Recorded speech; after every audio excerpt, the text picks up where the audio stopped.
I will also record, given our Gigablast track record. options Yes. lately. Yes.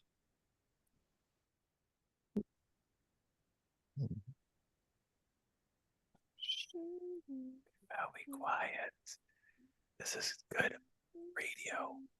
It's not good radio. Racing an oddball car culture. It doesn't matter what kind of limit Actually have to hit the lucky share track button dog league when you you're run. SCCA or NASA, we won't discriminate. As long as you drive it hard and build it yourself. Join us each week for tech discussions, Tips, tricks, as well as news and notes. From the world of amateur endurance racing. And whether it's on the spot, Ella Sweet when we're lucky enough, and Chrissy. Chris. And I give you just the tip. For sure you'll giggle a little and learn even less. Everyone report to the paddock. This is Chris. This is Chrissy. And I'm mental. And we are Everyone Racers. Welcome to an obscure old Ferrari episode of our podcast. Thank you for that. It's episode 315. The Ferrari 315S was a sports racing car produced by Ferrari in 1957. The model was intended to succeed the Ferrari 290mm, which won the 1956 Mille Miglia. Mille Miglia. Okay, sure. I've been nervous about that the whole time. The 315S mounted a frontal V12 engine at 60 degrees with 2 valves per cylinder and 4 chain-driven overhead camshafts. Not driven your obscure Ferrari sports racing car? Get out the bingo card. You never know what you're going to get. Only Ferrari in the 50s would have done 4 chain-driven camshafts. Admittedly, Bobbity. this Wikipedia was not very long, so apparently nobody else knows or cares about this Ferrari. Because they so made like 3 of them, and they're all worth a bajillion dollars, and everything has to be handmade by if there's any left. virgins in Yes. Milan when it's time to do things. Yes, by somebody's 84-year-old grandfather who won't even take the cigarette out of his mouth while he's deep into your $1 million way. Ferrari. No That's pretty much way. it. Yeah. All right. I hate asking Chris what he's doing. So Mental, tell us what you're doing. So we had a 4-day weekend over the holiday. The government took Friday off. So Vicky and I, if you ever find yourself in Las Vegas, first Friday is an arts venue. We have the Arts District. They bring in food trucks. They close it off. There's streets, that sort of street shopping and all the food venues. So we spent a lot of time down there, and we ate giant burritos and got too full that on our way home, we actually stopped by a local venue we've been wanting to check out, the Red Dwarf. And it was awesome because it was a bunch of people my age who all used to be really cool back in the 80s, and they still dress like it and they just don't care. And there was a great local rockabilly band there called the Shakewells, and it was just a really, really good time. Well, that sounds fun. Yeah, so enjoying the Vegas music scene here. And then Saturday we did some shopping. Sunday we kind of laid around the couch. This is like, great old people thing. Vicky just bought a solar powered pool skimmer. So it spends its time floating around and getting all the little tiny bits off the surface of her pool so they don't settle in there. That thing is alarmingly entertaining because it's got sonar. It like backs For up when it gets to the edge. Not for the drives around. dogs. Is it effective? Extremely. Our pool. Can you looks send me a link fantastic. to that? Yes. Because my mom's pool is constantly full of little pine needles, and this would be Yes. perfect for that. Everything actually. There's leaves. There's pine needles. But There's the little pine needles, the ones that are this big, it's everywhere. And Oh, yeah. something that requires minimal maintenance is the only way anything will be done on that. So yeah. Yeah, and Cool. I think it's on sale for Amazon Days. So yes, you will get that link. And if you're curious, just get a hold of us. Everyone here with the pool, which basically I think is just Matt, is the only other person. So anyway, and Dean and Jackie have a pool. Anyway, so we did that, and then yesterday was all prepared to sit down, work on the show notes, have all that ready to go. Yeah, right. And my friend Mark called and said, "I've got Raiders tickets. Do you want to go see the game?" Which is a good thing because that stadium was 3/4 Green Bay Packer fans. Wow. Yeah, it's Packer fans, man. They travel. And then when it's like really cold in Wisconsin and it's warm where you are, they're even more apt to travel. You had really good seats. Oh yeah, those are Mark's seats that we when he's in town. Mark, so yeah, he that's has very nice season of Mark, season but tickets. They're Yes. very good. They're great seats because we sit right underneath the band. If you haven't seen a band, but the whole thing about having your stadium overrun with Packers fans is you want to feel like you're outnumbered, but everyone's just so darn polite. No one gets upset when Packers fans invade because they're good people. They're friendly. We had a good time. Probably give you cheese. Exactly. And we were, but Raiders were victorious right till the end. That was a great time. And luckily I still have my voice because I'm at a busy season at work today. So I had conferences. I've got conferences all day today, tomorrow, and Thursday. So that's what's going to be sucking up my life. But I keep telling you, Chris, it's not a Porsche, it's a Ferrari. But yeah, what have you guys been working on? We washed and minor detailed all of our daily drivers inside and out, which was well overdue, and they look fantastic now. I'm still enjoying the leather kit that was in the trunk of the Rolls Royce unused when we bought that, and I'm still using it. Other stuff made the saddle leather interior in the Cadillac looks fantastic. Boats clean, boats in now in the winter storage garage. Usually put four cars in there, but this year we're only going to have 3 cars to put in there because the Corvette's going away. Why? Right? So we'll get to that in a minute. So Yay. the boat is in the storage garage next to the Civic and the MG for the moment, which is really nice because now I don't have to wrap it in a tarp and watch to make sure the tarp doesn't get full of water and wash it again in the spring. This And then is also really just nice. actually sitting on the side of the road, or side of the yard. So when House. you pull up the street, you can It's see it hidden and pretty well, but I know, but anyway. you still know it's there. Yeah. So we're not going to have the Corvette there because it's sold today. Finally, today the auction gone. ended and it's sold, which is great. Someone named F1 San Jose is going to take it home. I don't know anything more than that, but hopefully their check clears, which is really all I care about. And then it'll go away. Yep. 2 days ago, yeah. by the time everyone listens to this, but I maintain that someone got a heck of a deal on not a collectible car, but certainly an enjoyable, interesting Absolutely. hobby car. They could totally bring this to their local Cars and Coffee and have a nice time, and that'll be great. And we've also basically finally finished the porch. All the staining is all done. Everything's all done. The door, I had to kind of take the door. Did you see? I had to take the door partially apart to get it to work right, but now it's all much better, and we just need to actually put furniture on it and sit out there now that it's and it looked haunted. October. My goodness, I could have sworn I saw a ghastly skeleton image. Sassy Mr. Bones. It was from my high school dorm room wall. So he's got some years on him. Yep. I'm just gonna say ditto on that. All right. Okay. We did Now, everything. you did not hear the voice of our guest, but you heard the voice of someone in our guest house, which seriously, you think that's the worst background noise that we've ever had on the show, dude? You're not That's even true. Seriously, we had to tell one of our good friends to stop making fun of our sponsor because they were an actual real sponsor. But we have Rafi Ward on board, and we're going to talk about some of his race. No relations. No relation. Yeah, exactly. And I had already claimed the mental name, so because I'm old. So he just gets to be known as syphilis. I don't know, but probably not a good thing given you work at a college. But no. Rafi, what have you been working on? Working on, or what was my weekend? Because you said your weekend, and my weekend was a lot more interesting. This weekend, I went to the Oddities and Curiosities Expo, which has a lot of spooky CRAP for all the spooky people in the spooky season. So almost bought a mouse that was taxidermied and put on lots of pasties and put up in a circle like a Cirque du Soleil dancer. Almost, but didn't. I can Why see not? why you'd Why have that not? torment. Come on. Yeah, why not though? It just goes with everything. It does. Well, if that's what you're into, I probably does go with some things. It ties the room together. I did buy a shirt, and this is a Hearst shirt because I'm in the Hearst community as well.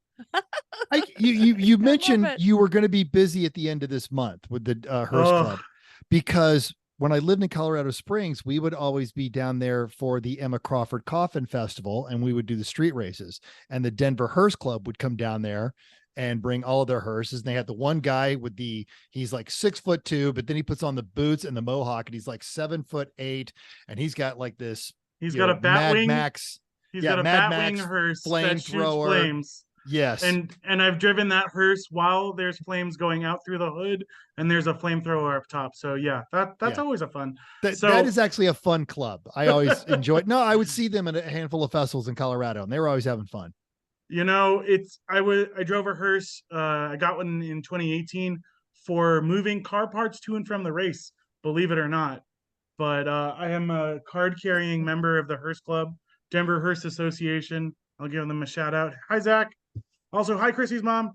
Hey, you got that. Yes, I've listened to an episode or two.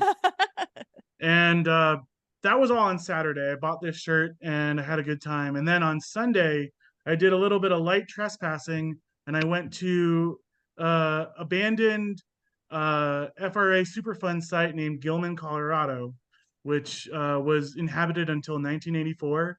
And then it was a mine. And then they found that there was lead poisoning in the water supply. So everybody had to be evacuated. So if you know how to get in, it's just a fence and you go around it. But I had a lot of good times. Just a little bit of B&E. No big deal. Don't drink the water. Fun. Yeah. Don't drink the water. Don't drink the water. Right. I see what you did there, Chris. That was funny. Right? Super funs are not as super fun as they It's sound. so super fun. What are you talking about? If it has FUN in the title, it has to be fun. Yeah. Sure. They had it was a similar one of those in Oklahoma, except it was all the mining piles, and their big thing was don't breathe any of the dust because it's all terrible for you. But it's Oklahoma. Like, it's all you have in Oklahoma is dust. Okay. Exactly. Right. All right. Chrissy, are Right. Oh, we're ready? Okay, great. all right. What? It was When you go when you go too News loud. and notes time. Thanks. Good. Are you unsure of the theme for your next Lemons build? No worries. No. The National Highway Traffic and Safety Administration has you covered. Clifford Atia at Car and Driver tells us that the agency is prepping a recall that would include airbags from vehicles in a dozen automakers and could become the industry's second largest recall since Takata. 52 million vehicles may be affected from over a dozen manufacturers. And according to the NHTSA, these alleged defects involve excessive weld slag on the metal seam caused by joining parts of the inflator together. And this can block gas flow to the bag, building excess pressure, and then causing the entire inflator to rupture.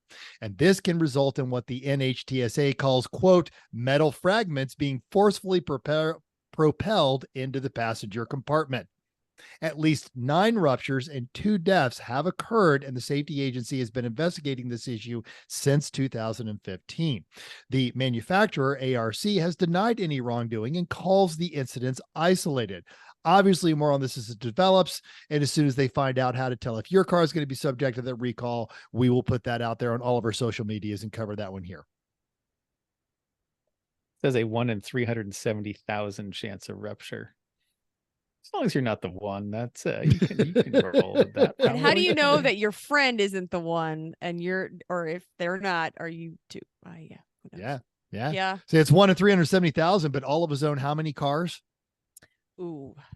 Is it one person or one car? How many of the cars have airbags? Good question. Oh, some of them have a lot though. Some of them. Oh yeah. Oh. Oh well.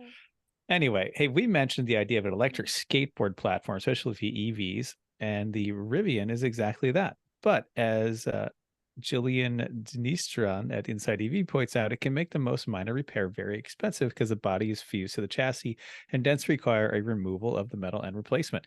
This is the case when a North Carolina Rivian owner was quoted $41,000 to repair a dent in their new SUV.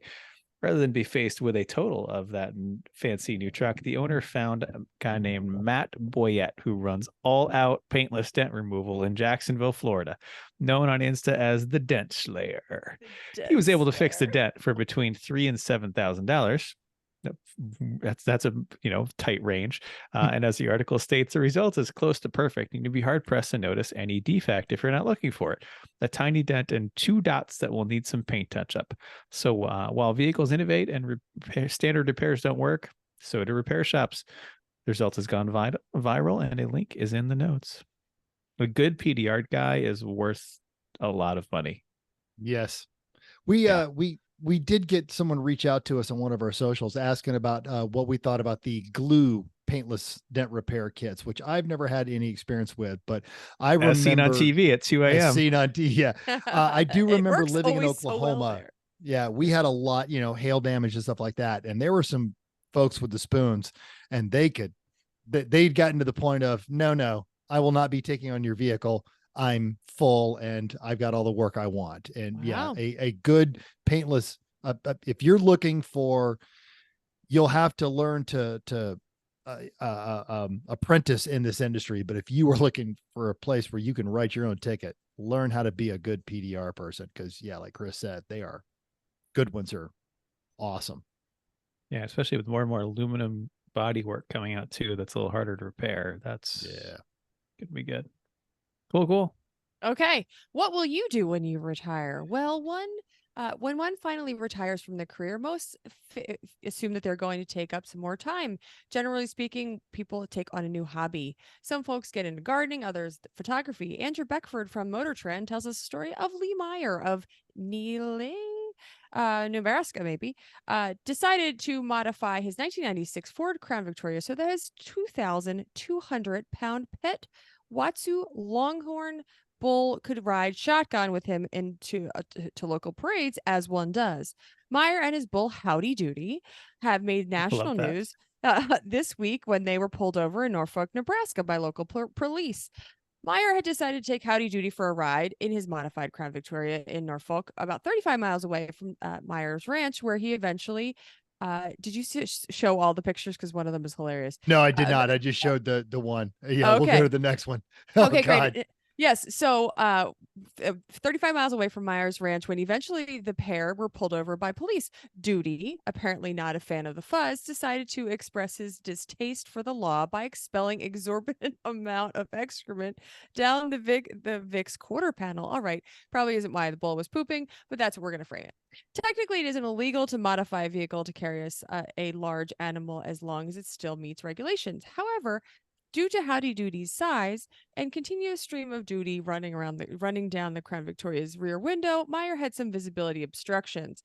He could be cited for that, but Captain Raymond decided to let him off with a warning as long as he'd agreed to take Howdy Doody back home for the day. If only those of us with slightly louder than normal exhaust got off with the same warning. Yeah, poor Howdy Doody. There's Howdy in his car. I did notice that on the side of it where he pulled off the police, it just says Arnold Lice. I feel like he's mocking. The guy is huge. I mean, the Longhorns, like this is not just a Longhorn. This thing, it looks like it's something in Star Wars. Like, how is that car moving?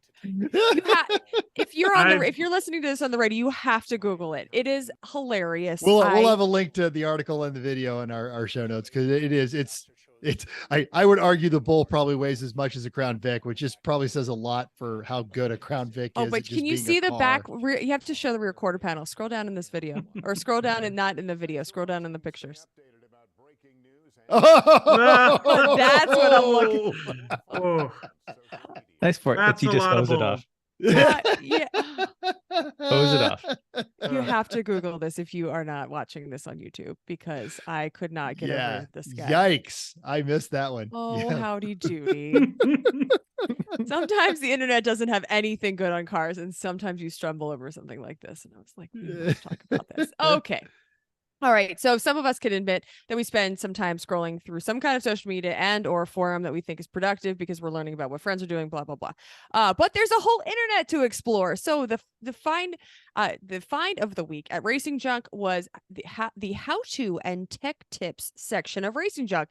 At the top, I found an article about the ancient arts of how to rebuild drum brakes. And I swear I needed that long ago. So there's a whole section about tips for your shop, like how to install compressed air. See, the internet is something for other than porn. Check out Racing Junk because they have cool stuff and not just cars.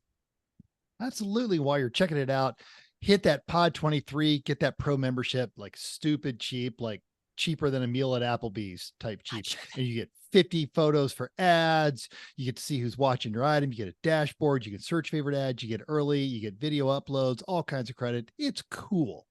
You should definitely do that. Do some joy scrolling. Learn how to rebuild drum brakes. I feel like we need to do a after the fact I specifically interruption that we say we're not sure this is actually working. We use at your own risk. Yeah, I've specifically gotten all the drum brakes out of my life, basically. So I don't. I was just thinking about the time that Jeff and I except struggled. in the MG. Damn it, the MG still has them. The time that Jeff and I struggled immensely trying to put the drum brakes back. That's when the spring ripped into his finger. We went to the hospital. I told him to harden the fuck up, and then we left the hospital and he didn't get stitches, and his friend told me he should get stitches. So that's what I was thinking about when we were talking about the art of repairing drum brakes. Does the Dodge pickup have drum brakes in the back? I can't remember. I know you guys borrowed the Jaguar wheels. No, the Dodge doesn't have it. It has actually full Jaguar suspension. So it's got inboard rear brakes and it's got discs all around. So the Dodge, the 1950 Dodge truck that Kevin owns, has like really good stopping power for what that truck is. More importantly, you don't have to do the shoes. Yeah, and fight with that. Yeah. Although inboard Jag brakes, not easier than unless you have them in a truck bed that doesn't have anything on it, then they're a piece of cake. A good call. Yes. Okay. In the Jag, not so much. In the 50 truck, much. Yeah. Very accessible. Great. Yeah. Yes. Okay. Upcoming races. Lemons is at the Ridge. Love that track. 42 cars. They're gonna have plenty of room. But I love this. There's 2 BMWs. There's 3 Miatas, 3 Hondas, no Porsches. But listen to the rest of this. Our friends at Silver Sleeves are bringing 2 cars, one of which is a super secret build. We'll find out later. A Vega, an Avanti, a Mitsuoka Vute, a Paseo, a Scamp, a 47 Chevy Stylemaster, a Jeep Cherokee, who knows, Fiat X19. Like we would basically just list the whole field. The people in the Northwest are fantastic. They bring the best stuff. Yeah. Yes. 2 BMWs compared to all that. Wonderful. He's wonderful. You know, it's a good race when there's more Mitsuoka Vutes than Porsches. Do you know what that is? I didn't Google it when I wrote it. It's an obscure Japanese, like, I'm sure facelift it is. on it. Yeah. Yeah. It's great. That's fantastic. Also because I was watching football yesterday, I did not get a chance to email the folks at Lucky Dog, but they are running the Wild Dogs of Chuckwalla this coming weekend. It's a 7+8. It's Chuckwalla, the infamous move while you poop bathrooms, and someone has to go refill. Button Willow. Yeah, so they got rid of that. Chuckwalla is the one where they in the middle of the night, the generator ran out of gas and powered the bathrooms. And yes. So we had to fix that. Oh, it was so windy. Yeah, in the desert. Yep. We stayed in a Jay's, our little camper. Yep. Yes. Anyway, race results. All right. Lemons, of course, this weekend. Triumphant return to Road America. The parade, everything. Apparently it was a little bit cold, a little bit rainy Friday night, but everyone else had a great time. Your winner on laps that nobody cares about was Team Orca in an 85 RX-7. They're out of Buffalo Grove. I believe that is the Red Bull knockoff LS swapped RX-7. Class B was Polka Kings. They finally kept that E39 together. He is an engineer by trade, an automotive engineer, and that car has not finished a Gingerman race that I know of because it always ends up doing something. So I am sure that is a hard, well-earned victory on behalf of the Polka Kings. It's a great team. Class C was Silent But Deadly Racing. That is our friends Matt and his crew out of Gilbertsville, Pennsylvania, and they were in a 1995 Infiniti Q45. which is, as I was told, it was a quick car in a straight line, but had a god awful automatic and took forever to get up to speed and just drove around the track like any good Class C car. But such luxury. Such luxury and such consumption. Apparently they were into, almost double digit per hour fuel burn. Nice. But they're used to that. Your organizer's choice was Buzz Off Racing presents the Beamerlet, which was actually a 1500 regular cab Silverado, mated with a BMW 330. I don't know how that all worked, but I like it. I it feels very Midwestern to have your truck and your Beamer kind of be the same car. Judge's choice, our buddies Mofoco, not in their Pac-Man Foci, but in their 2005 Dodge Magnum with a slant 6, if I'm not mistaken. That is, I know he's been working on that for a while, so I'm glad they got that one to debut. Perfect drivetrain choice. It really is. Road Mangler Cup also went to the Buzz Off Racing presents the Beamerlet. Screwed was petrosexual in the Mazdalak Cadiata, which was a NA Miata with a Cadillac engine. If I'm not mistaken, it spent the weekend. I think it's a 4.9. Yeah. Okay. 4.9. It spent the weekend on all 4 jack stands as what Aaron Cole would call surrender Cobra. It was in Dave's garage, actually, because Uncle Dave's car was fine. So he just sat there eating chips while watching other people work on their cars in his garage because he's a nice guy. There you go. Your heroic fix was Sunday Fun Day and a Mini Cooper S, which basically, if you manage to fix a Mini Cooper S at the track, you're a hero. The regional Milwaukee's actual best, not referring to that god awful beer that they have, was the Miller Ganate Poo Team in a 2001 PT Cruiser. They're locals out of Waukesha. So good on you. Halloween Meets Gasoline was Escape Velocity and their 83 Triumph TR8. Yeah. And if you know any of the EVR folks, they do not theme weak. And your IOE was Team NASCAR and a 96 Lincoln Mark 8. And as Rafi pointed out when we were getting ready to do the show notes, if you were keeping up with all this, you already know this, but if not, pour a little dirty oil out for the mighty Volvo P40 or P44. It is no more. The safety gear did its job. Anton knows how to build a car. It's a shame that things had got a ton of development in there. And I do not say this mockingly. I say this admirably, as it was being brought back in because it did end up on its roof and the driver was in the vehicle. Jeff Stobbs, Rally Master Jeff Stobbs, started a chant, "New judge, new judge, new judge." So the driver is very respected and you can expect to see them wearing a judge's robe quite soon. I don't want to sell them out by name, but we all know them. Didn't realize it rolled.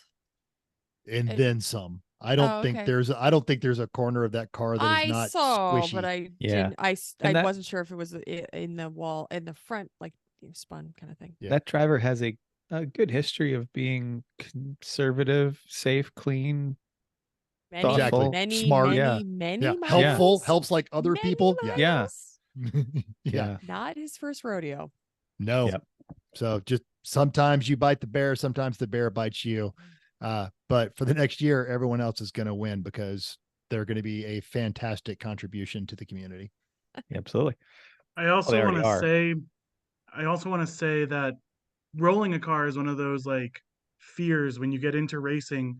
I mean, we've all seen NASCAR, we've all seen F1 back in the 70s and 80s. And, we really got to give credit where credit's due. Anton, the cage was amazing and it did its job. And Lemons, your safety standards are so much higher than a lot of other racing series. And without that, I've seen, bad cages make it through tech to fail when they shouldn't fail. So amazing that the cage did its job and that the worst didn't happen. I think where the emphasis is on that one. It's not on egos, it is on safety. Well, that's better than the safety inspections I've received other series, which consisted of the tech guy asking me if these are the belts that the date is the date they expire on them, or is this the date they were made? And that's all they checked as he asked me that. Yes. Yes. Confidence. Nope. Yeah. No But problem. as I understand it, it did go actually end over end. It was a vertical. Wow. We. Yeah. I don't So, think they were saying we. Oh no, but pretty good story now. Yes. All right. Okay, On YouTube, Greg O said, I feel like C4 Corvettes are coming into their own as drivable collectors. For the past agree. month, I've seen 2 to 3 decent specimens each week during commuter rush hour. I can only presume that the uptick in road presence is due to fall temps making air conditioning optional. Certainly possible. I had mine but fixed. yours is but- nice and cold. I know. I even in the ad, I took a picture of the thermometer in the vent with the AC running to show, look, 40-degree air. Isn't I'm that sure great? That was a selling But point. who knows? I don't care. Whatever. It didn't sell for $2 too. That makes me pretty happy because Yeah. at a no reserve, you never know what you're going to get. So That's true. That's good. On the face, I'm going to shamelessly ask, how was your experience? Because the Haggerty auction platform is new. Yeah. The Mr. Michael Deeb, who was helping me out with from Haggerty or whatever, however that whole system works, he was very good. He pipped this car everywhere. Apparently, like people were even telling me, like, I think someone was spamming your car, and then I realized, oh no, it's this guy who's doing the auction for you. The traffic was, I guess, more than I expected. And the car had over 10,000 views, but the involvement and engagement on the site was very low. Like, basically no comments at all. 15 bids. The upside is those aren't the correct covers for your lug nuts for that year model that was built. Which it's nice that kind of thing does vet the car. And if you are an engaged seller, you actually end up, I think, building credibility and helping yourself out by doing that. So but I didn't have the opportunity to do any of that really because there was nothing to do. So people talk to Michael and he would ask me and I'd give him an answer and that's it. But I don't know. Like when it comes time to sell the MG, I'm probably not going to think of them as my first choice, but that's a more valuable car than this one is. And it's fine. It's going along. They were nice to work with. I have to say they were very nice to work with. I just think the site needs a little more time. Right. You can always catch Michael Deeb and our buddy John Polnick, Bid Nerds. They do a live Sunday night show and they do a live Wednesday show. And sometimes I show up at the live Wednesday show. So you guys can check all that stuff out. okay. On the Facebook, DJ914 saw a pic of Tim B eating chips as Dave was prepping the Cressy at Road America. I expect great things from the trip here. If I can get a tally on how many chips were consumed while others were actively doing work, that would definitely help for my research. Total chips or even ounces of chips would suffice as long as you note the altitude of chip consumption occurred at. His government experience. I'm pretty sure this was in response to my initial comment of him eating chips because it's a joke around here. For those who don't know, this is a long standing 3 p.m. tradition since before it was even 3 p.m. Since 06-ish time frame is when someone is working on the car. Someone else has got to sit there and eat some chips and watch them because those chips are going to eat themselves. And, it's just moral support that's going on. Yep. Yeah. We even collected on our social medias a couple more of these learning to drive stories. Nicholas M said, quote, "My dad always taught me to assume that everyone around you is an idiot. This works on the street as well and in the office environment. He's not wrong." Yep. Danny J said, "I got my license on January 30th, 06. On January 31st, 06, I was delivering Chinese food and forgot to put my car in park. I crashed into the person's brick wall. Luckily, there was no damage to her house or my car." Great. And Sasha even told us his quote, "My normal learning to drive was boring, but the first time learning stick was driving an 86 Stanza in traffic on 495, included the dreaded Georgia exit, with only prior stick experience being 10 minutes of my friend showing me, quote, sorta how it works. My main car stopped running, so I had to toss myself off the cliff to see if I can fly," which is so on brand. And just so people know, 495, that is the Washington, D.C. Beltway, I think. Yeah. 495 could be Baltimore, but yes. That sounds awful. Yeah. It's good. terrible. It's terrible, like in a nice automatic car, let alone an 86 Stanza that Sasha would have access to. Oh dear. Exactly. You know who never throws people off a cliff to see if they can fly? Ooh, that one's good. That is. It's better than never driving an 86 Stanza in I traffic. was gonna say the 495 Beltway, but you know, All the above. all the above. Hi, Mom. Hello, Chrissy's mom. Yeah, Rafi got that out of the way early, which is good. Right? Good I job, know, buddy. it's Exactly. Yeah. So awesome. he knows what time it is. Right? Yeah. Remember. Look for that box of cookies coming. All right. Okay. So obviously we have a guest. It's Rafi. And this conversation came up. I was at the 24. And then even prior to that, Chris and Chrissy were judging the June race at HPR and the 57. It's a 50, but it's been described between a 50 and a 60 Dodge. 50 and a 60 Dodge pickup. 50s. It's a 50s Dodge It's truck. a 50s Dodge pickup. It There we rolls go. up, not on a trailer, but carrying a trailer, a U-Haul little, just open, small cargo trailer. And in talking about this, you're like, yeah, I don't own a tow vehicle. I don't own a trailer. And we get, in addition to, I can't come to that track weekend. I can't come to that high performance driver education because I need to put these shocks on my car, or this sway bar, or this thing, or this thing. Oh, I can't get involved in racing. I don't have room for a Super Duty pickup truck. I wouldn't even know where to store a trailer. And we have a friend who actually refuses to own a Super Duty truck, and he just rents it when he needs it. But you, Rafi, are doing this old school hardcore. You drive your race car, and plural. I'm sorry. You drive your race cars to and from the track. I'm going to clarify right there. The truck is Kevin Tremor's truck. Sorry. Yes, it is Kevin's. But yes. I do own a race car and I do drive it, daily drive it. And I did drive it to the track multiple times.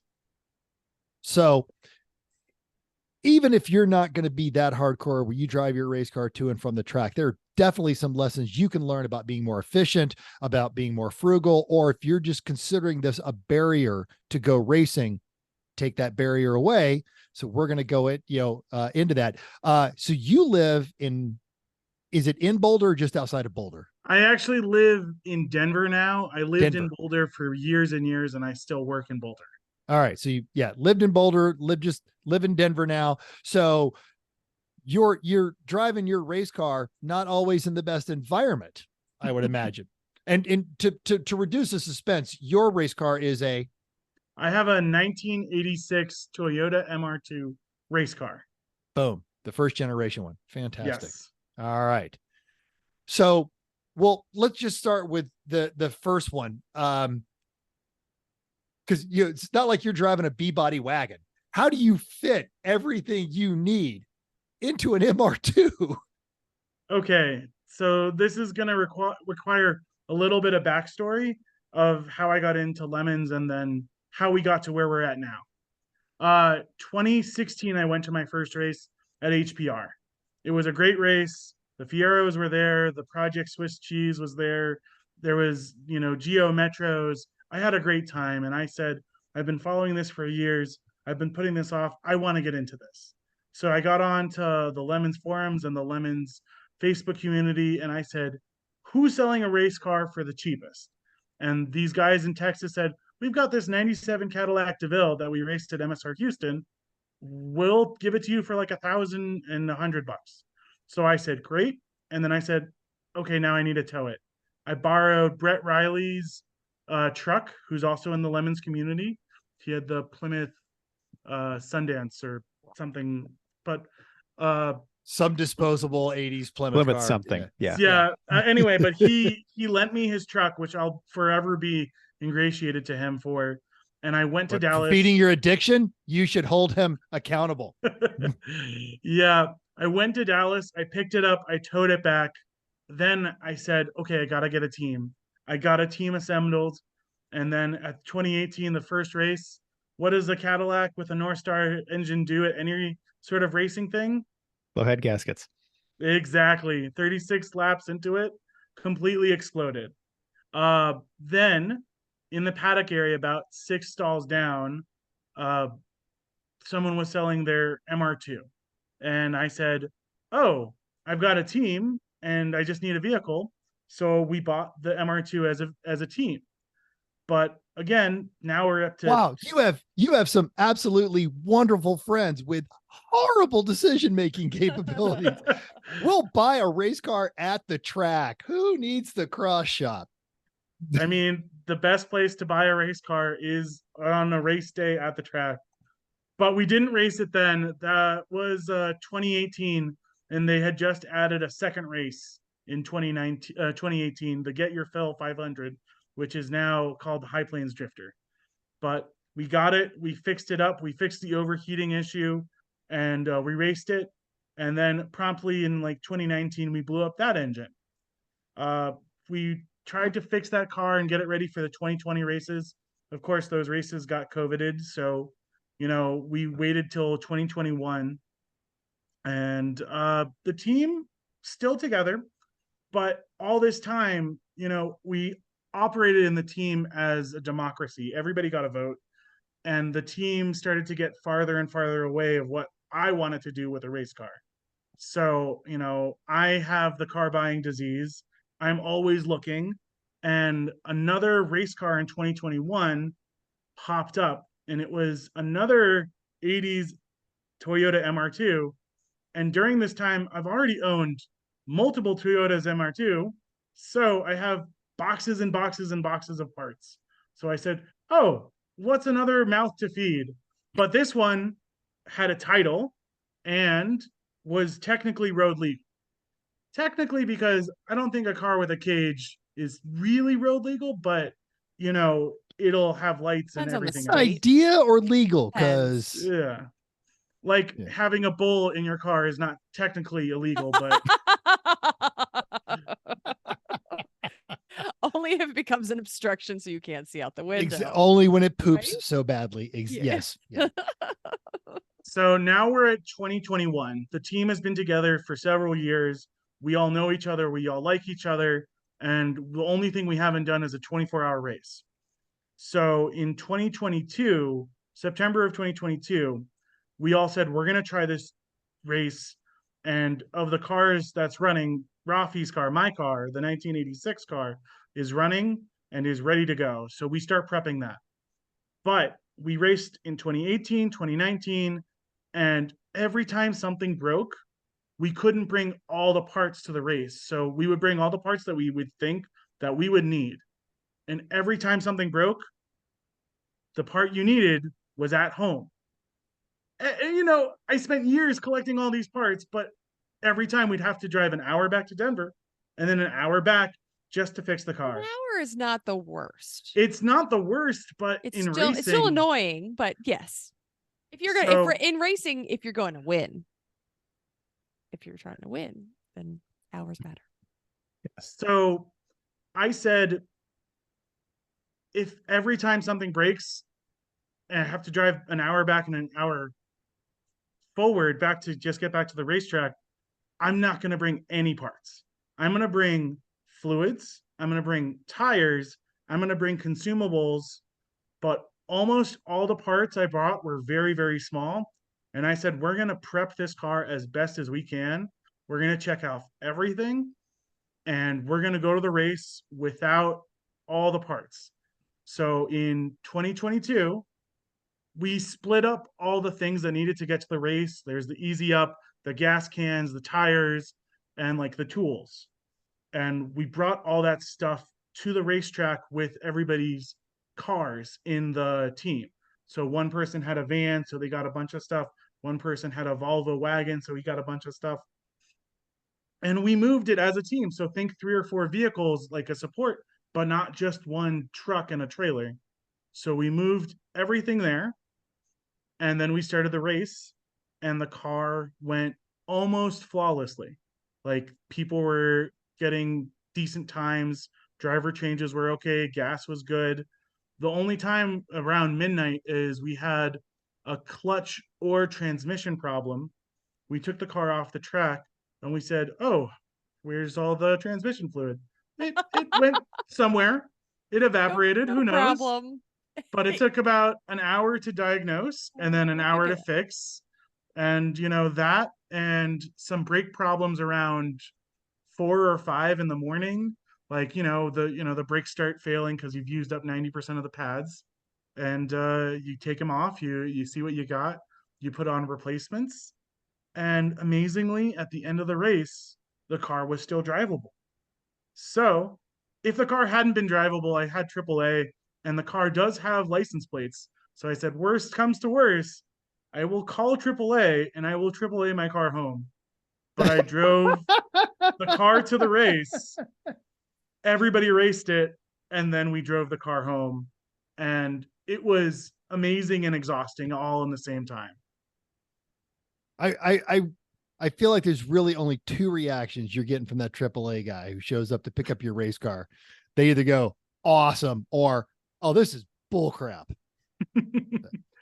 It wouldn't be the first time I've used AAA to get a car home from the racetrack. I'll say that. I've known people who buy crap cans and then show up where a immobile crap can is and call AAA, come get my car. As long as it's got plates in it, and sometimes they around the Northeast, they're particular about inspections too. They want it to be actually inspected, and that's been the one that's caught people out. Watch out for that. Or you just drive faster and hope that you don't go by anybody who's checking. Yeah. So if we determine how do you fit everything is you do a better job building the car at home and then bring less and don't care. Okay. Got it. So when you're building, that you're going to do this, you said you're preparing it more. So like, are there any, I guess, what are you doing differently in the build? Are there compromises or things you're taking extra time to do that you wouldn't do if you were trailering it? Like, what's the difference? I think because everything has to work to get to the racetrack, you can't make the compromise of it's only running a little bit okay. Like, I know the people who are, it idles a little rough, or, we took off half of the things we need to make it work, but we made it simpler. And you can't really compromise. It has to pretty much be at 100% prepared a week or two before the race. The only compromise I think we did is we didn't have sliders on our seat because we had several different size drivers. And to make it's a very small compartment. We had to make the seat as small as possible to clear the cage. So we had our tallest driver sit in it, and then we had the Kirky seat mounted just for him, and everybody else used cushions and styrofoam or foam to make the thing work. What's the size difference between your tallest and your shortest? I think the tallest is 6'2", and our shortest is 5'6". And we had a shorter driver. We actually had Mo Z's Honda Civic at that race next to us, and that's the Honda Civic that blew the piston or the connecting rod through the side of the engine. So we absorbed their drivers as their night went on, because I said, I need drivers. You guys aren't racing. Just come over here and drive my car, because it's a 24-hour race. We need butts in seats. So I think their shortest was also like 5'4", 5'6", around that area. That's an impressive range. That's well done. Quite a difference. A lot of foam. Yeah. Yes. Now, when you're building, how many layers? there's probably things you have to do differently on the build to know that I'm going to have to drive this somewhere. So like, what things do you think you did differently when in the build to say, like the overall build, that you would have done differently if you weren't driving it? I don't know. I'm thinking like lights or heaters, or like, I don't know, any of that kind of stuff. Like, how tough is the inspection Radio, in Colorado too? I have no idea. Yeah, I'm sure it's pretty limited. Well, phone and earbuds. It's fine. I mean, that's not usually legal, but okay. In the previous 24, having a giant clock, and I mean giant clock that says the time, was like the biggest thing. That, before that, I think we had like a kitchen clock, the kind with the hands, and it was like, we can't tell time. So this time I totally agree. I got the digital clock, and I found like the biggest one on Facebook Marketplace. It was like 1.5 feet by like 6 inches, and I zip tied it to the cage on the other side, and it was run by a battery, a USB battery. I think that's essential in night racing to have a giant illuminated clock. Oh, I like that. Okay. Number two, this was the race with a little bit of rain, not all the rain. Oh, but all like the rain. we didn't have working windshield wipers. So I would say working windshield wipers. Ooh. In Colorado. Bold. Gotta. I have to say, most of the time racing with Rain-X, it works wonderful, but windshield wipers are a godsend if it's really raining. And that race had significant rain at the beginning, and then it tapered off a little bit by the end. There was none. Unlike HPR in June. It Yeah, didn't where it never not stopped rain. raining. Oh, yes. Yeah. All right. So I feel like some of those things that we're doing lately anyway in our cars, just because like leaving the heaters and stuff in, because it's just better to have the defroster, and leaving the wipers because you need those, not going for all out weight reduction, but no usability. Got it. If any new racer is listening to this program, and we say this over and over and over again, and we say this because we all did it, and when we did it, we were wrong. Do not take your windshield wipers away. If you're building a car, leave the windshield wipers on there. And if you have the ability to leave the defroster, but leave Arrow. that. Exactly. Though. I promise you, new race car builder, no one has ever won because they took their wipers off. There are teams that have won because they left their wipers on. No one has ever won because they took their wipers off. I think the other thing about the defroster is, if you understand the principles of why fog happens and where, if you understand that, so tell us more, because I know there are listeners that we have that do not understand this concept. You're not being nearly condescending enough. We really need you to. We need Chris, you to get a lot more listen snarky to this, with that Chris. point. Chris, listen up. We've all sat as judges in the penalty box when people come in going, I didn't even see that yellow flag, and you reach inside their car and wipe.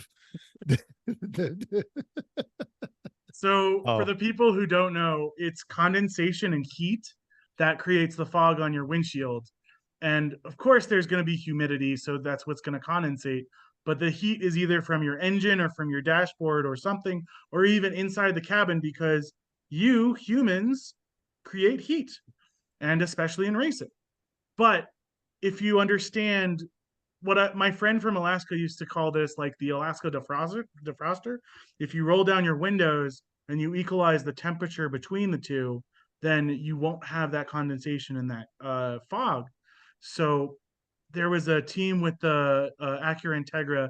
Matt, I know your name. I'm just forgetting your last name right now. But they had the hatch on the Integra, and they were like, it keeps fogging up after a few laps. I'm like, take the hatch off. All the windows are out, and it'll equalize that pressure.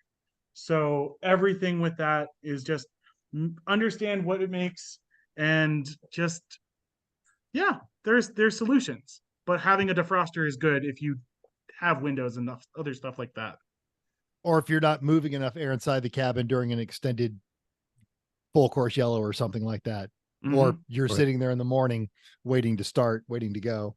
Or the car just doesn't move enough air no matter what you do, which happens sometimes. All right. So when you're racing a car, you're out there, you're dominating, you're getting a little red misty.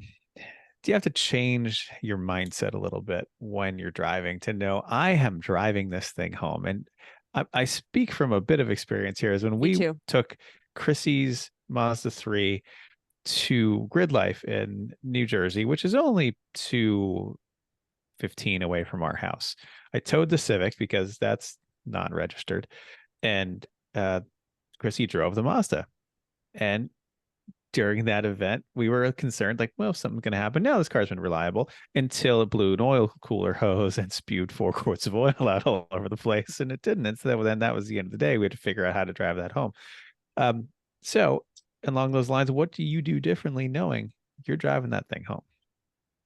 Also, there was an incident of me driving all the way to, I drove to Pittsburgh and back also. So that's even longer. Yeah, that's when it was still a street car, but right. Yes. Right. But it's still same thing. I'm on Yeah. the track and then you still have to drive it home. And that's even longer. Go ahead. Yeah. Sorry. I was team captain and I said, look, this is my car and I want you to go out there and I want you to have fun. But always remember this in your mind. Bring the car back because that's how I'm getting home. Like, I just need you to frame this like all the drivers don't drive at 10/10ths, always drive at like 7 or 8. And just remember, like, if you screw this for me, I mean, you might be owing me a lot more than just a car, but like, I just want to go home at the end of the race. That's all I want to do.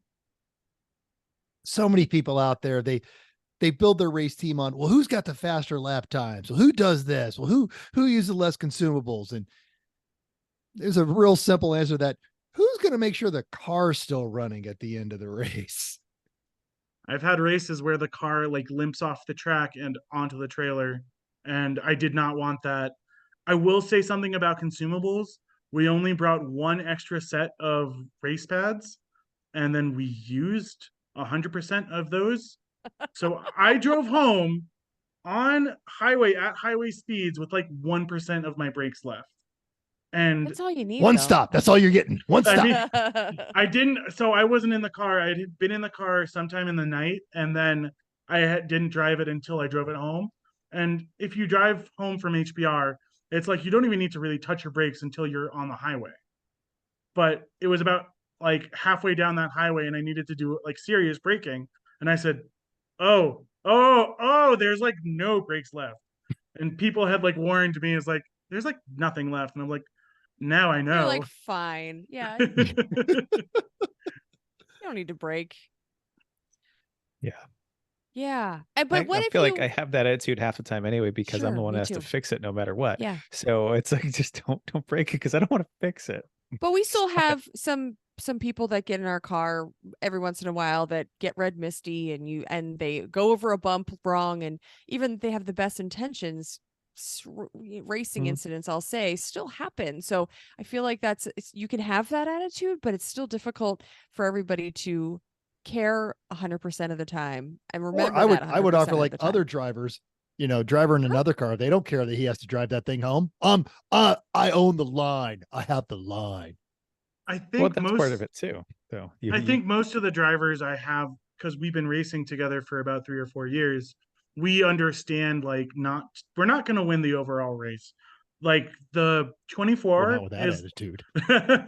well, the 24 is like Mount Everest, and all you want to do is climb Mount Everest to say I climbed Mount Everest, and Totally.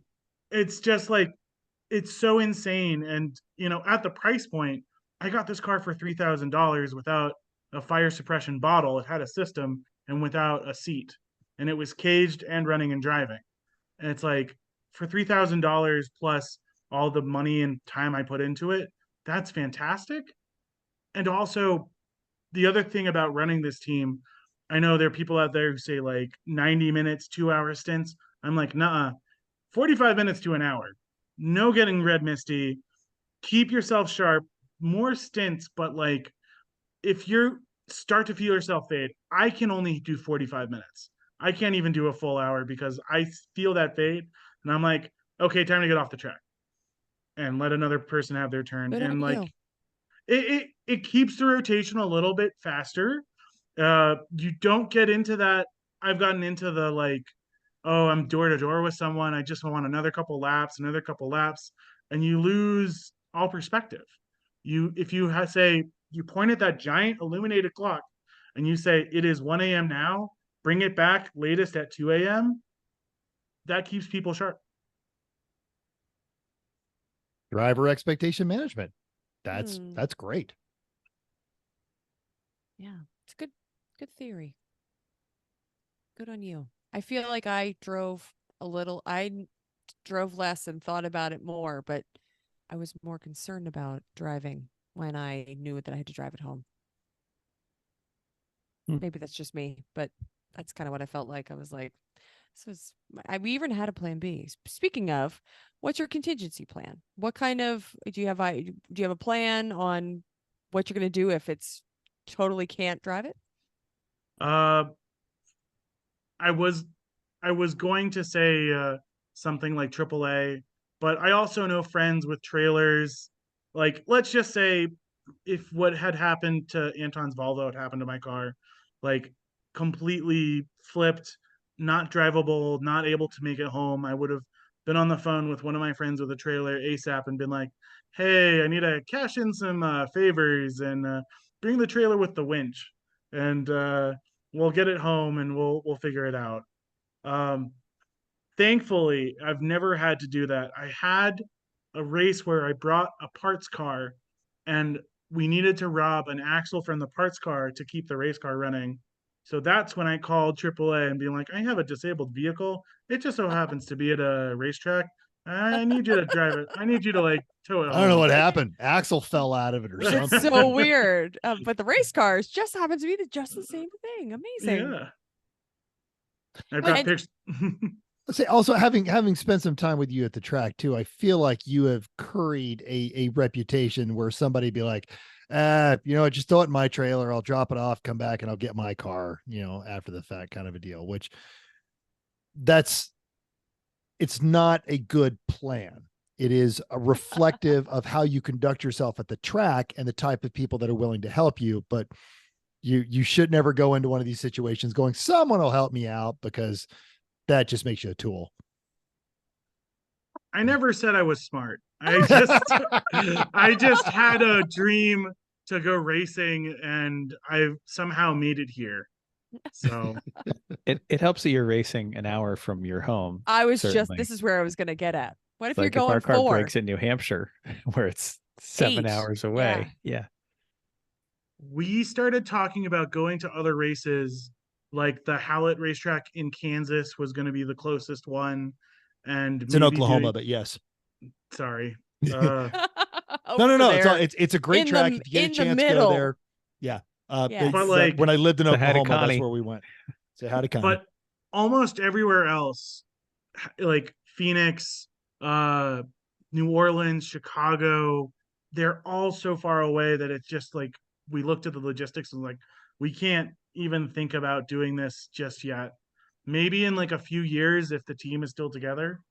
We actually had a person move to Portland, Oregon, and the team car is going to him, and I'm keeping my personal race car. So we'll see if we keep racing and start to split up all the assets.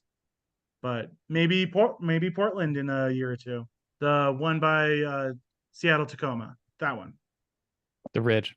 The Ridge. The Ridge. That's where they're the Ridge is great great. track. Great neighborhood. Would Our recommend. Neighborhood? There's a neighborhood? You're right. It's a lot of farms out there. It's pretty.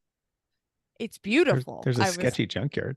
I was like, there is a sketchy junkyard. It is kind of scary looking. It's been what 10 plus It's been a years while. since I've been there, I was there 3 years ago. So yeah, There's still a okay. sketchy junkyard. Yeah. it's still there. Yes. Probably. Yes. And that'll And, but it's beautiful there. I've heard rumors that the Las Vegas Motor Speedway, they have an outdoor road course. They have reached out to Lemons, and Lemons is like, we're kind of full right now. We'll see what we can squeeze in later. So if you guys want to come down here, I've got Las Vegas would be fun. I'm hoping. So Very it's like 5 minutes from where you. I work. Oh yeah. Literally I can hit it with a rock from my office. It's fantastic. So Yeah, I wonder so do we have any other ideas of what we could do for some kind of contingency plan?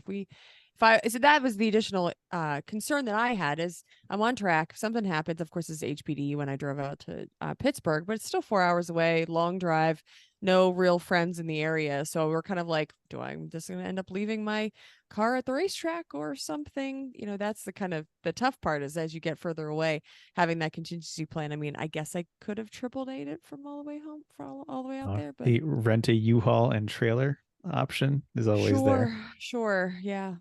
I do remember eons ago when I got sick, I was supposed to meet Chris at the track on a Thursday night, and I didn't get down there until Friday night, but they had a track day and you were using your Z Coupe and you were chasing a Ferrari.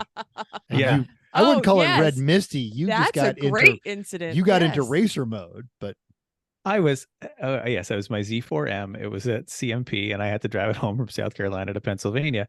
And it was me and a Ferrari 360 and a E46 M3 caged on slicks. I'm on 340 treadwear Continentals and stock brake pads. but the three of us are pounding around right in a group, having a great time. And at the end of that third session of the day, I said, that's enough. I had my fun.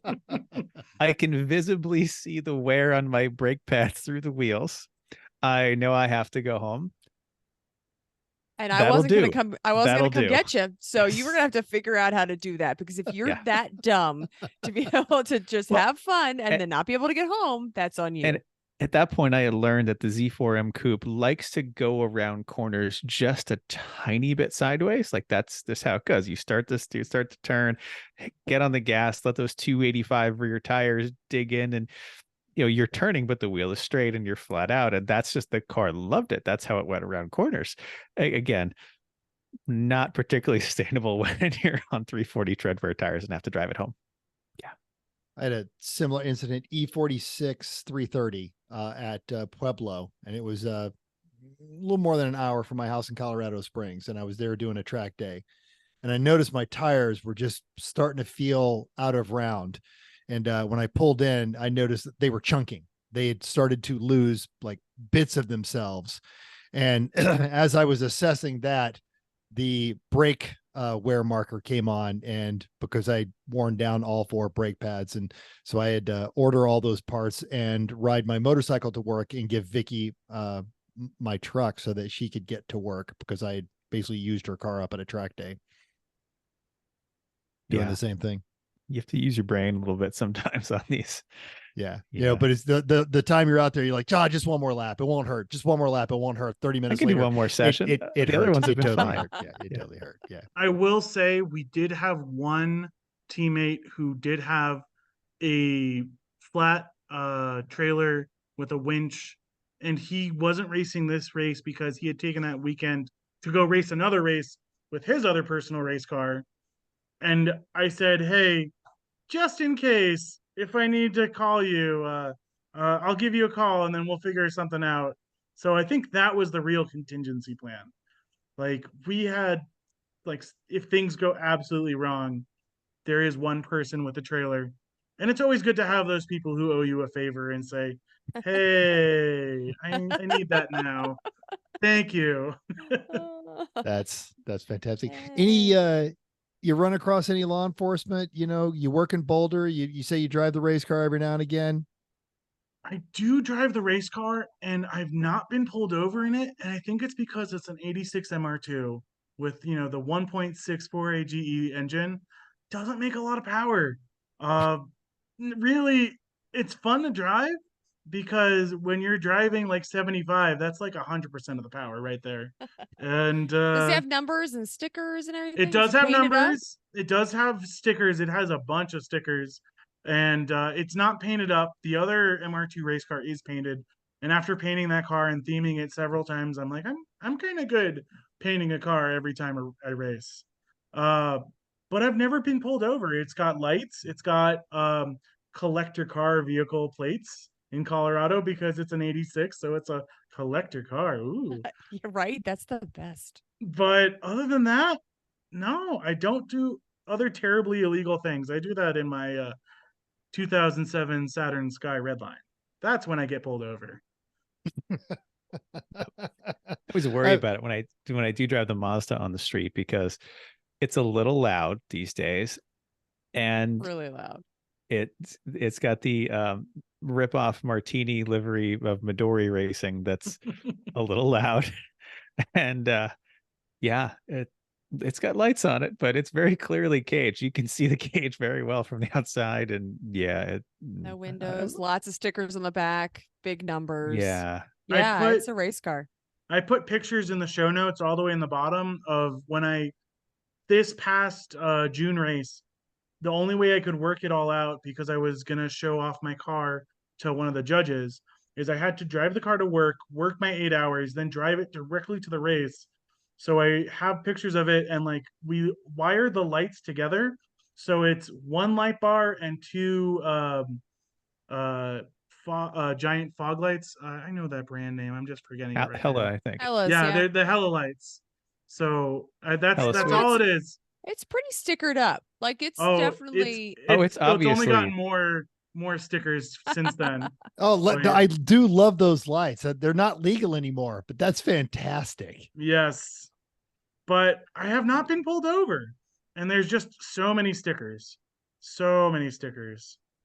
Yeah, who Ah. needs Yeah. paint when you have that many stickers? Well, you're on the borderline for are they trouble? Like, are they like shenanigans trouble, or are they just crazy? Yeah, I weird. don't really want I to was going. deal Yeah, with yeah, that right yeah. now. Like, Yes. that's opening a can of worms I don't necessarily want to do. I have a friend here. He's got 2 caged streetcars, and he ends up having conversations with law enforcement all the time based on not he's doing anything wrong or they think he's doing anything wrong. They just want to, oh man, cool car. What's going on with this? What's this? What's this? So I don't know if you get that either sometimes, especially working in like hippie central, Boulder.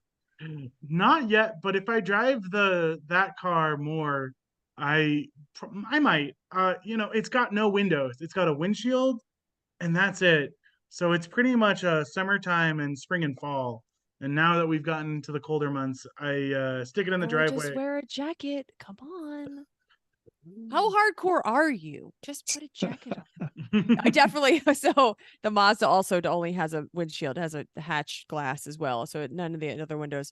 But when we take it from storage, I've driven it. Both of us probably driven it from our offsite storage, is like 15 minutes away. You just layer up. I have a winter hat and gloves and a couple layers of jacket and whatever. Go in out. the summer, you had your cool shirt working. I while did. You drove it to the track. So when you were saying this, I actually drove mine to work and then from work to the track in Philly traffic, 4 or 5 o'clock. And it was, I'm going to say it was 96 degrees. No lie.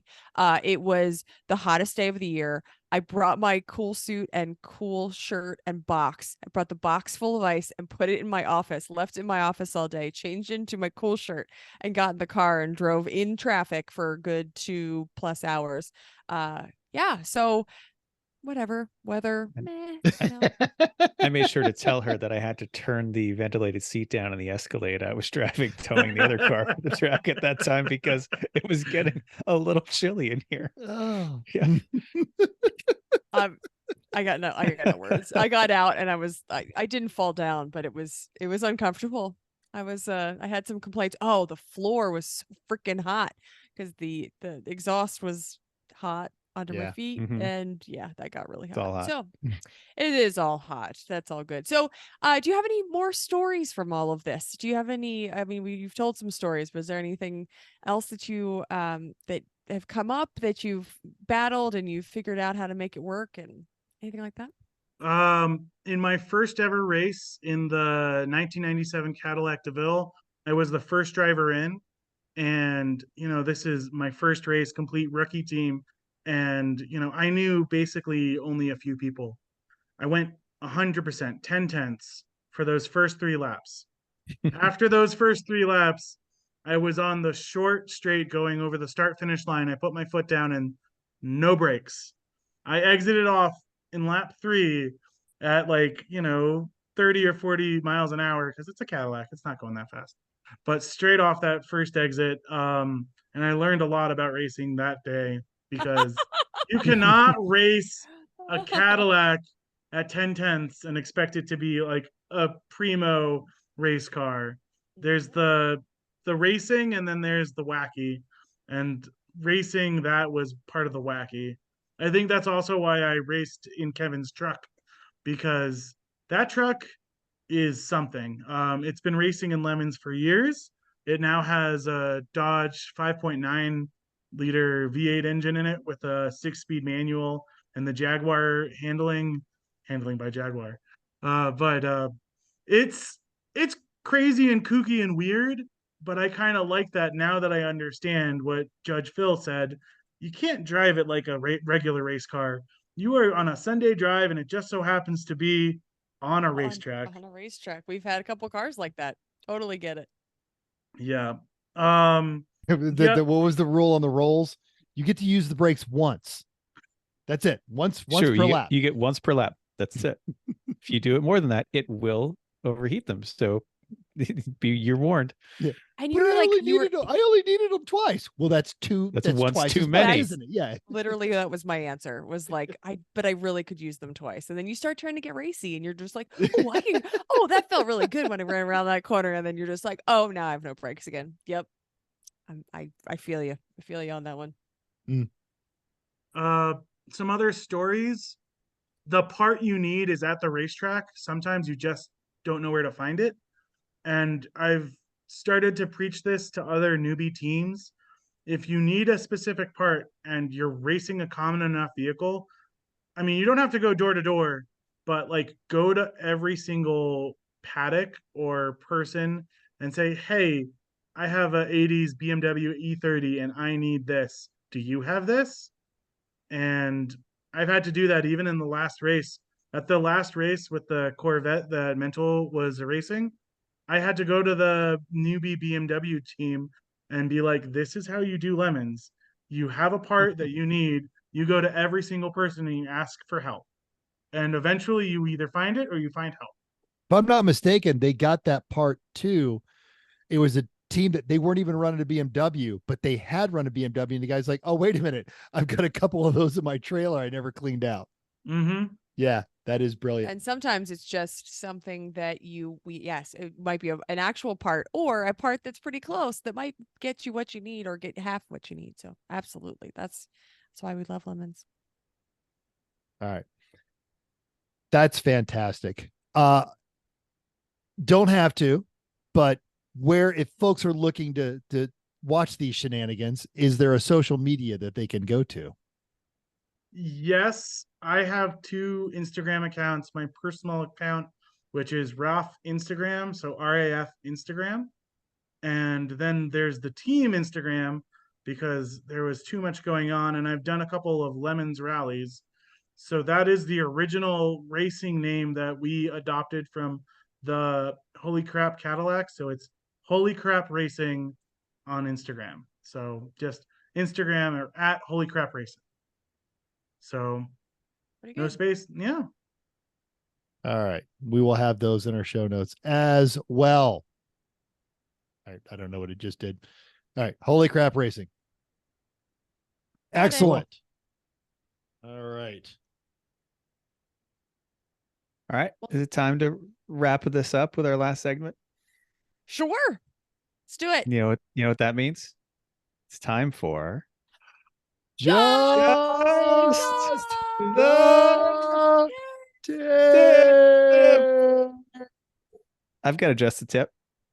Most of what this show is all about is learn from our mistakes. We've made a lot of them, and we like to tell you about them so you don't learn from them. So basically, this is just a quick reminder. Don't be like me. If you're really just pushing on something with a screwdriver, make sure your other hand is out of the way and or wearing gloves, both ideally. This is what I got. Yep. It's literally just the tip. Literally right just there. The tip. Yep. I was trying to fix the parking brake warning light in the Corvette, the sensor for that. I was pushing on it to try to bend it with a screwdriver because it was the interior and had my gloves on. A screwdriver went and jammed it hard into that and pinched the other side enough.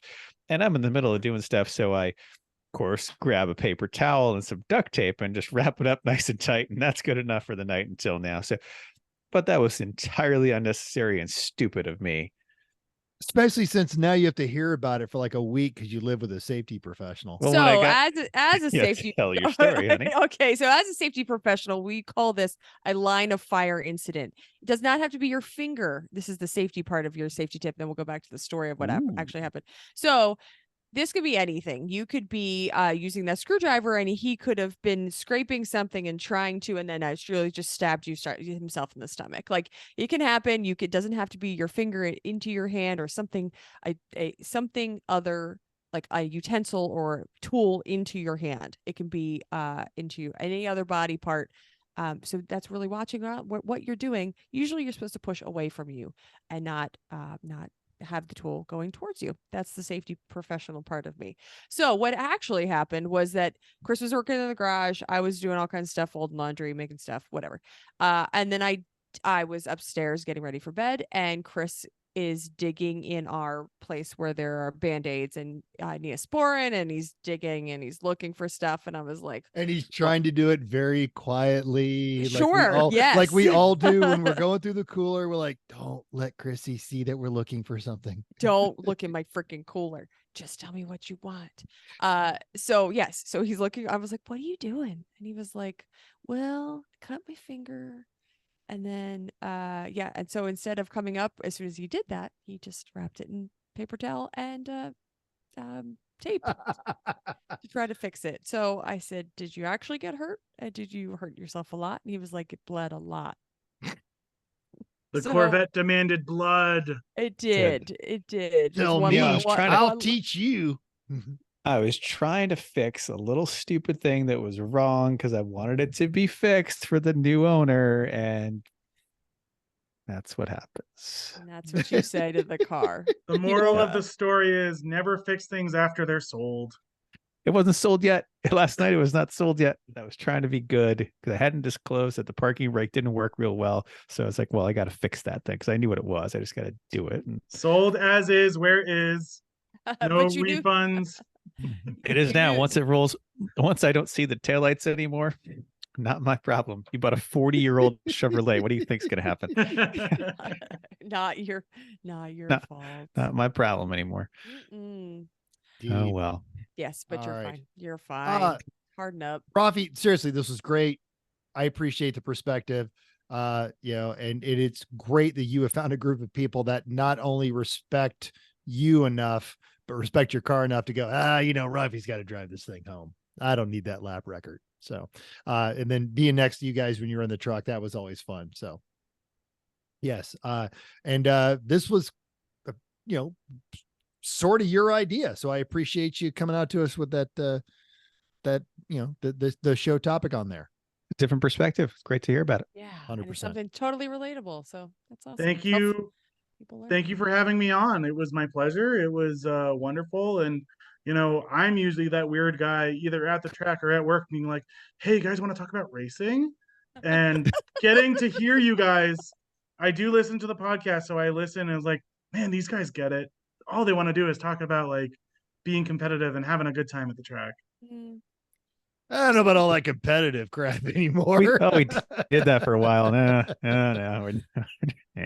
Oh, well. Or we go back to it, ebb and flow. Or you're We do. close, We then ebb you're and like, flow. yeah, where you get It's it back, like, and you're like, God. we're so close, we could do Depends it. on And how then you're that just first like, shift goes. Yeah. And then You're trying, you're like, close. God, trying is so exhausting. So tiring and not Can't we just fun. go drink? Ugh. God. The worst part about a 24-hour race is Yes. there's no paddock party. Right? I Agreed. love the paddock Oh. party, and The worst. that's just the worst part. We need to incorporate it in there somehow. Friday Well, you night can only wasn't do so bad much at Friday 24 night. at this last 24. Yeah. But yeah, you can only Yeah. do so much because you got to get in the car at noon. Yeah. Mhm. Well, hey, thanks for downloading us. We hope you enjoyed this week's edition of Everyone Racers. Hope you'll join us in the world of driving, racing, and building because everyone can be a race car, even you. If you enjoyed this podcast, subscribe for free. Give us that 5-star rating. We don't care what you think. 5 stars and tell us why. We will totally read it. If you have questions, show ideas, anything like that, drop us a comment all over the place. We're either Everyone Racers or everyone.racers. Emails everyone.racers@gmail.com. Text Mental. He loves pictures of your junk. Got 484. more junk pics again this week from one of our mechanic friends. Awesome. It's hilarious. Customer stated car driving funny. And then you see why. You're like, how are you not dead? Love that See? stuff. He loves getting junk pics. 484-243-0455. So, yeah, say hi. We appreciate it. And thanks again. Until next week, keep the shiny side up, especially because Rafi's going to drive it home. So you really need to keep those wheels down.